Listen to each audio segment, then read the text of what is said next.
Now, if you're looking for a working example of a complete shambles, you could do worse than gawp in disbelief at yesterday's Sheffield half marathon. It was cancelled with minutes to go because there apparently wasn't enough water for the runners. But plenty of them didn't get the message, and thousands completed the course anyway. Nick Clegg, a local MP, called the situation farcical, and he knows a thing or two about farces. But what about this? Water. Now, Dr. Chris van Tulleken is one of the presenters of Trust Me, I'm a Doctor, and a clinical research fellow at University College London.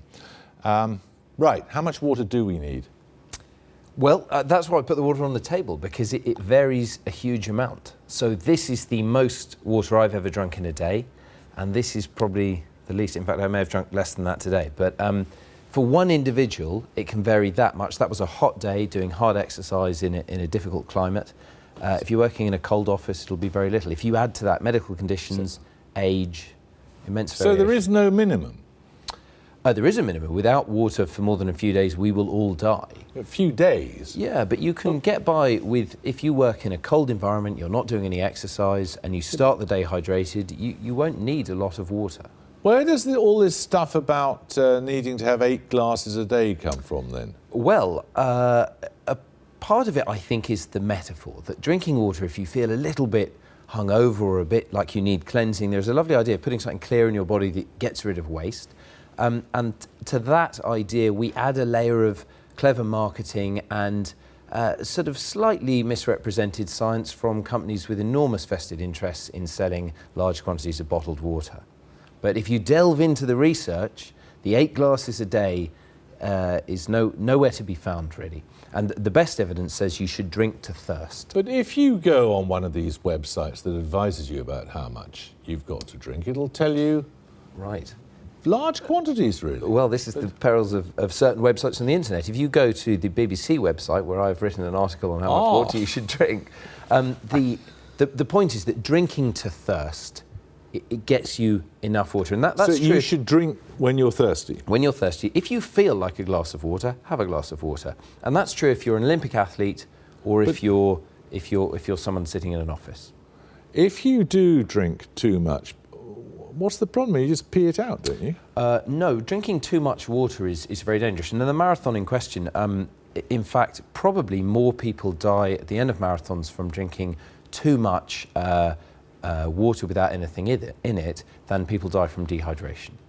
So having a lot of water essentially dilutes your body. You can get brain swelling and lots of other problems, and it reduces your sodium level. And that's why when you sweat, of course, you lose salt. So for each bottle of water like that, if it were sweat, that is about how much salt you would have in it. And you have to replace the salt.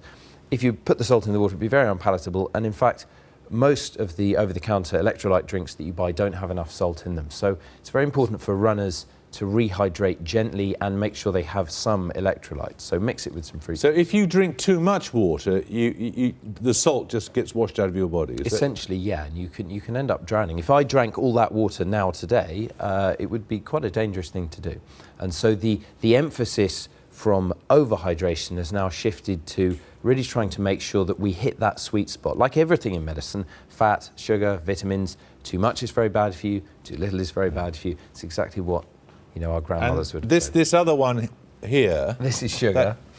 So to make no, it's not, it's salt. No, maybe it's a mixture of both. It may be a mixture. We may have confused things. But to make it absorbable rapidly, we usually add a bit more sugar. So sugar and salt in that proportion will be a very good rehydration mix. Dilute fruit juice with a pinch of salt and it will work well for most runners. But if you were to, again, we're always told not to take too much sugar, but if you took too much water, of course, that'd be good, wouldn't it? Get the sugar out of you. Do you mean if we're eating too much sugar in our daily life, drinking water would get rid of it? No, in fact, you don't excrete any sugar in your urine unless you have a problem. So no, drinking water gets rid of salt. It doesn't get rid of sugar. But it's very... It's not very useful, this water lark, is it? It's just really important to not try and overthink it, I guess. And we've become just very obsessed recently. Drink when you're thirsty is basically the headline, yeah. Thank you both. Thank you very much. Thank you. I could both. I'm not really affected by too much water.